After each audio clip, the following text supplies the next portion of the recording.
what the hell has happened between Eze and Arsenal Football Club, and how the hell did they get to this stage? Especially with links with Liverpool, potentially with Bayern Munich, and even with Tottenham Hotspur, and now with Arsenal Football Club. Eze has been on a lot of teams' radars, and how the hell Arsenal have managed to come in and potentially make the swoop and maybe even sign Eberechi Eze. We have to start from the very beginning of the transfer window at June 1st. Now look, Eze last season has been absolutely immense. He's been playing very well for Crystal Palace. He's helped them win the FA Cup. He's even played for England and made some appearances here and there, and he's also helped them win the Community Shield and helped Crystal Palace get into Europe. So all of that has helped really boost his value, and on his contract he had a £68 million trigger release clause that a lot of clubs could potentially trigger and then sign Eberechi Eze. Now look, in June 2025, that a lot of people believe that there was a rumor that he would be signing with Tottenham Hotspur, that Eze had signed a 4-year deal with Tottenham Hotspur, but there was nothing to support this at that time. So you can see that from late June 2025 that Tottenham and Eze had been having some discussions, especially between both camps. However, in July, between mid to late July, Arsenal got involved. They wanted to do something about the 60 million offer because of PSR or PRR or whatever the hell it is, financial fair play. Essentially what Arsenal wanted to do is, with the 60 million release clause, they wanted to pay in installments of around 20 million pounds over 3 different periods to align with their financial regulations. Now Crystal Palace didn't really want to do that. They just wanted to tell all the clubs, whoever they were, look, if you want Eze, pay the full release clause, and then that's it, your player, and then you can negotiate with him. Furthermore, Eze apparently behind the scenes told friends that he was expecting to join Arsenal, especially before the end of August. Now a big reason for this is that Eze is a lifelong Arsenal fan. He's even played in the Arsenal academy. However, he was let go from Arsenal, and that led a snowball effect where he was let go from Millwall. He was also let go from Reading, and then eventually he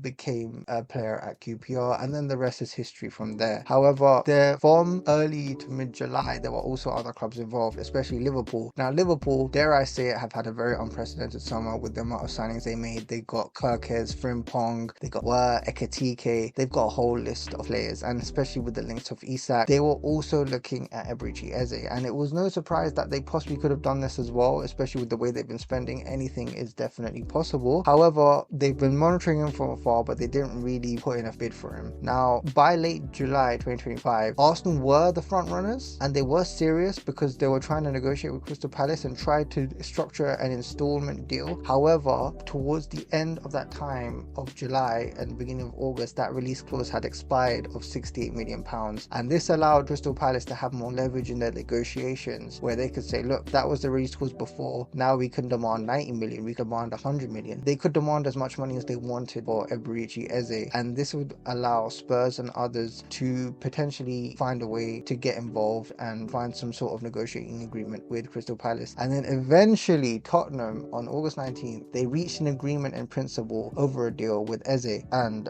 Crystal Palace. Now here's the thing, right? With Crystal Palace, Spurs was able to deal with them, but with Eze he wanted to wait. And the thing is that you could argue he wanted to wait for the Community Shield, he wanted to play his first game in Europe, but I think Eze wanted to buy time and just wanted to wait and see what would happen essentially. However, now by August 21st August, around that time, Arsenal got involved and they matched Spurs' offer, and Eze decided to put his baskets at Arsenal Football Club. He put all his eggs in the baskets to go to Arsenal. That is essentially what has transpired. Spurs came in with their offer, Arsenal matched it, and then Eze apparently has picked Arsenal over Spurs. And this was like, if you look at Eze in his past, and if you look at who his boyhood allegiances were, that it was a no-brainer for him. Now essentially this is the story of how this whole transfer saga has gone about. It's taking a lot of time, it's still taking time even now, but that's essentially the timeline on what has essentially happened between Eze, Liverpool, Tottenham and Arsenal Football Club. It's not done yet, and we still have a lot to go, and I think where Spurs went wrong was because they really dragged out the negotiations, and it allowed Arsenal to strike a deal as early as the 10th of August. So from the 10th of August, before Spurs formally submitted an offer, Arsenal was still in the negotiation tables with Crystal Palace, and because there were a lot of issues such as add-ons and payment structures and how they were going to do about it, the agreement with Spurs also could have possibly gone into a collapse, and Spurs didn't activate the release clause. If they had did that before it expired, they would have had a better negotiation leverage over Crystal Palace, and they might have been able to snap up Eze a lot easier. easier. And while Spurs believe that this deal could have happened with Crystal Palace and Eze, Arsenal reignited their interest because Kai Havertz got injured against Manchester United, and apparently because this injury looks like a long-term injury, Arsenal just thought, you know what, we need to get this over and done. Even though Tottenham had agreed with personal terms with Eze and they were close in striking a free with Crystal Palace, because of the amount of delay with Eze and Palace and so on and so forth, especially from Tottenham's side, Arsenal just took the opportunity to strike, and because of Eze's allegiance, that's what happened. And while Spurs cooled off their pursuit for Eze, because there was a time where they were trying to go for Morgan Gibbs instead, especially with Nottingham Forest, and that didn't work out either because their owner intervened. It left them with no choice but to go for Eze, but by the time that happened, it was pretty much already too late. Now, you can argue that this is very Spursy for them to do this because they just weren't able to manage their transfer dealings effectively, and to be honest, it does seem a bit overconfident in certain areas. However, that is essentially how Spurs